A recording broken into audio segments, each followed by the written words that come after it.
Hey Warriors fans, we're joined by yet another repeat athlete of the week in the Northern Athletics Collegiate Conference, the field athlete of the week for the second straight week. It's senior Rachel Romens. Congrats, Rachel, 2 times in a row. Thank the you. first time in 3 years a Warrior has repeated as athlete of the week for track.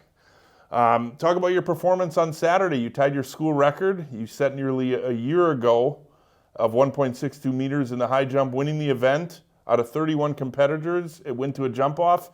Take us through Saturday and how you felt and how you were able to pull off the victory. So walking in, I knew there was so many people, so I honestly didn't have a feel I was going to win or anything. So I just kind of wanted to go in there, show what I could do, get out there. And then as we're going on, the heights are getting higher and higher, and then it's just left between me and this one girl from Whitewater, and we went into this jump off, and we were just so tired, we couldn't clear up the second height, so they kept moving it down, and then we couldn't clear the height, so then we just kind of just ended it off as just a tie. You said a large field like that. The competitors who were previously eliminated, do they stay and watch something like that, or were they in other events? Since it so was, you had a little fan base rooting you on. Yeah, Saturday. So when it got down to the last two of us, there's like everyone from like all families were just surrounding the high jump pit. People that like didn't even know what high jump was were just all like surrounding it. So it was kind of cool.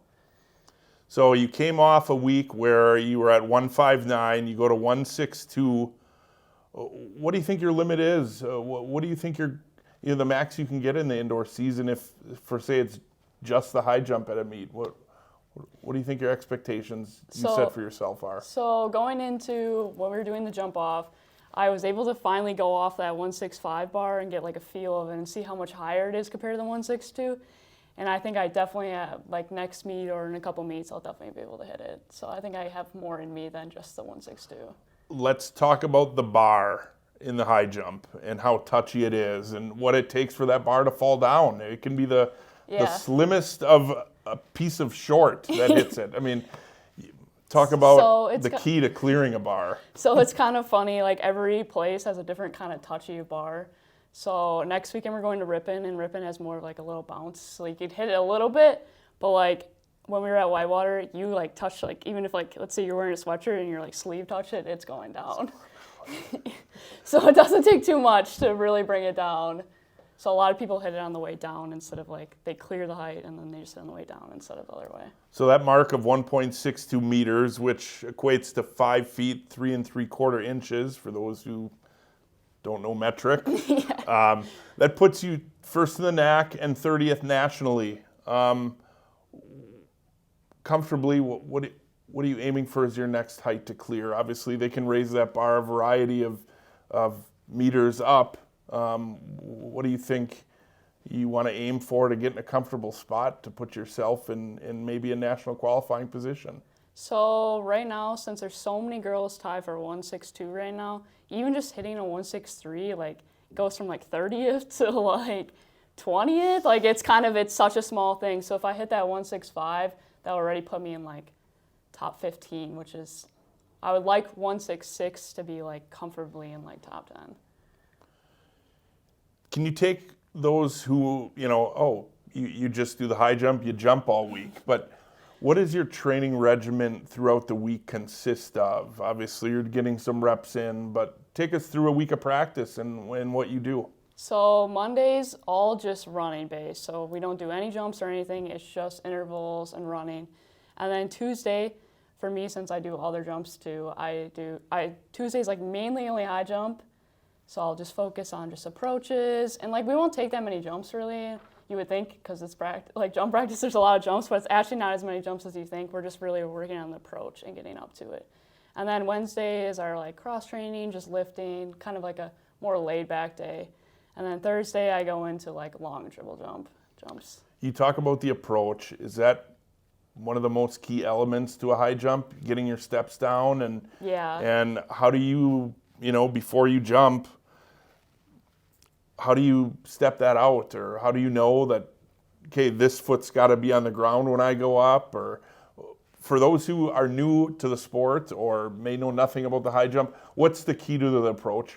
So like high jump and long and triple, there's a certain amount of steps and you like have to count it mentally when you're running. Then you know to like take off or jump up or whatever. So for me, it's like 10 steps. So I do a bunch of bounds, and then I go like 1 to 2 more steps, and then I curve into it.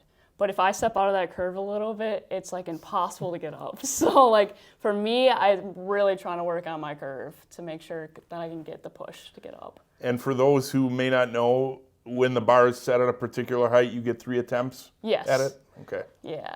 And what about before the actual competition start? Do you get any reps in there at a meet before the official thing counts? Yeah, so they give you they give you exact time it's going to start, and then before that they'll give you like 15 to 20 minutes, but for high jump, if it doesn't start until 12:30, you could be like doing approaches for like 30 minutes if you really wanted. Yeah. So what there being like 31 girls, it took forever. So you would do one run through, and then you probably are waiting in line 15, 20 minutes before you're doing another one. Well, at least you got your win back. Yeah, yeah, you're right.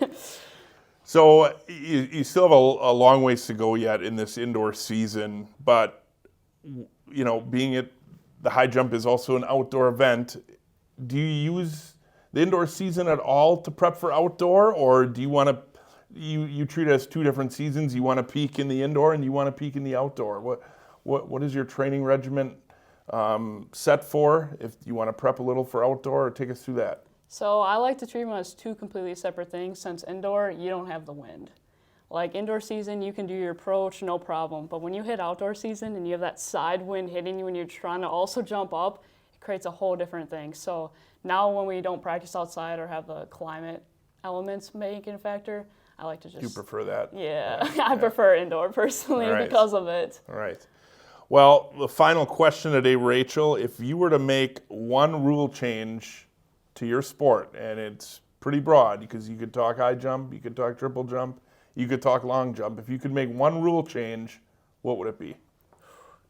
Probably the board. That's been my biggest problem in long and triple, is that I'll be like barely off. I know they were talking about it actually. It's just making it so wherever your foot takes off, that's where they measure from. I'd rather have that than like me having all my scratches because I'm like barely. No fouls. Yeah, no fouls. There we go. So that's Rachel Romens, the repeat winner of the NACC Field Athlete of the Week for the women's track and field indoor season. Rachel and the Warriors will compete at Ripon on Saturday. Best of luck there and the rest of the way this indoor season. Who knows, we may see you in a 3rd week in this chair. Thank you. Thanks for watching.